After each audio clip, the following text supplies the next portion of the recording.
strategic challenges and how the rest of us respond. But a more assertive China would be a particular concern for the audience listening to you today. The question that will arise in their mind is, what does this mean for India? And in that article that you wrote for the Hindustan Times, you said India should expect continued assertiveness from Beijing. But what would that amount to? Well, if you look at India's immediate national interests in relation to China, they're probably threefold. One, of course, is the immediate one on the Sino-Indian border, which has much complexity attached to each part of the border, whether we're talking about Ladakh, or whether we're talking about Arankal, or whether we're talking about other parts of the border. Then there's the intrinsic significance of the Chinese relationship with Pakistan.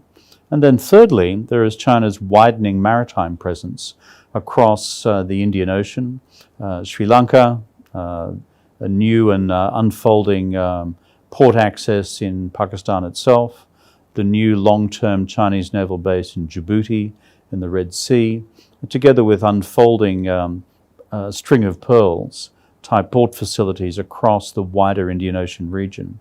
So these are the three zones in which we're going to see manifestation of this increased Chinese assertiveness. In terms of what that means for Indian national interests, of course, it's a matter for the government in Delhi as to how they respond. But I think it's one of the reasons why India has sought to embrace a wider set of geopolitical arrangements, including the emergence of the Quad with Japan, Australia, and the United States. But you see China being more assertive on all three of those three zones.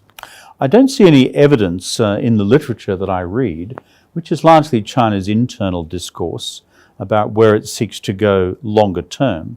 I do not see China retreating in any one of those three areas.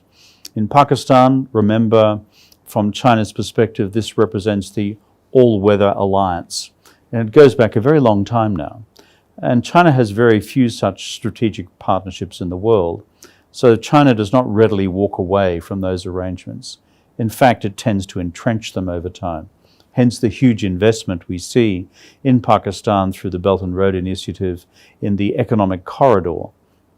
On the border, China's view is incrementally change the position on the ground to China's advantage. I don't see that changing either. If you put together the patterns of Chinese strategic activity over time and the reinforcement of China's positions along the border by new infrastructure investments in airport facilities, in road infrastructure arrangements, etc.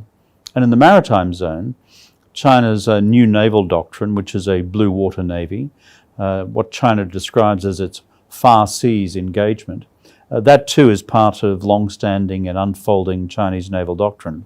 So all of these things will continue to advance, together in the Navy's sense, with China's expanding naval capacity to give effect to that doctrine. Let's focus